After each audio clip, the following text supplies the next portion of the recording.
طوبى لمن حفظ الكتاب بصدره فبدا وضيئا كالنجوم تألقا، وتمثل القرآن في أخلاقه وفعاله، فيه الفؤاد تعلقا، وتلاه في جنح الدجى متدبرا، والدمع من بين الجفون ترقرقا.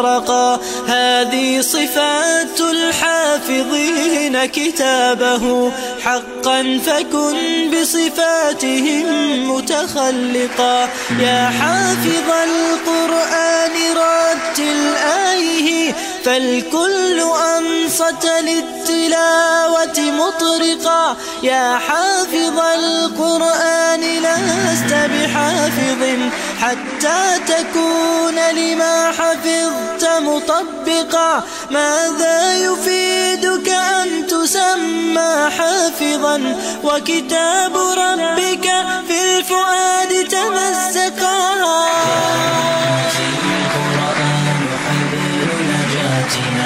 فتمسكي بعراه كي لا نغرقا، ولتجمعي حول الكتاب شتاتنا حتى نزيل تناحرا وتفرقا، ولتجعليه محكما في أمرنا، وثقي بوعد الله أن يتحققا. يا أمتي القرآن حبل نجاتنا، فتمسكي بعراه كي لا نغرقا.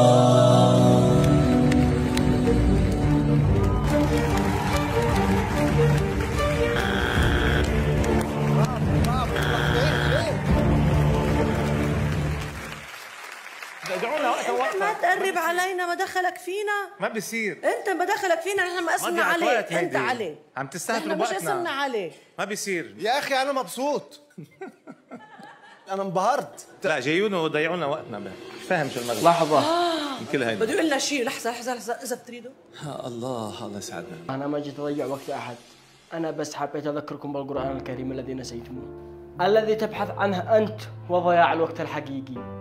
أنا عارف أنك تبحث عن الأغاني الذي ما فيش منها فائدة أو الأشياء التافهة، ومن ثم تسميها مواهب، رغم أن المواهب والمسابقات الحقيقية هي التي تخصنا كمسلمين، هي تلاوة القرآن الكريم، والتسابق في حفظ كتاب الله، والتغني بالدين الإسلامي، واختراعات وصناعات وأشياء عديدة من المواهب، وهي التي تسمى مواهب وتستحق أن نقول عنها مواهب. هذا صح أو ما؟ نعم. لكن أنتم اتجهتم لطريق ليس طريقكم، ونهج ليس نهجكم، وهو تقليد الأجانب في كل برامجهم وحركاتهم وصولاتهم وجولاتهم، واتجهتم في طريق الذين يبحثون عن السعادة في الدنيا فقط، لأنهم لا يعلمون أن السعادة الحقيقية هي في الآخرة، وهي سعادة الفوز بالجنة، وما أعظم الجنة. وكل ما يحتاج الجميع في هذه الدنيا هو موجود في هذا القرآن الكريم الذي أنزل على خير المرسلين محمد صلى الله عليه وسلم، واتباع سنته، وهذه هي السعادة الحقيقية في الدنيا وفي الآخرة. والحمد لله إننا على قيد الحياة الآن، والمجال مفتوح، وترك المعاصي ممكن، وأبواب التوبة مفتوحة. وكلامي هذا ليس لك أنت فقط، بل كلامي هذا للجميع. أسأل من الله الهداية للجميع، وأن يوفقنا إلى ما يحب ويرضى. شكرا لكم.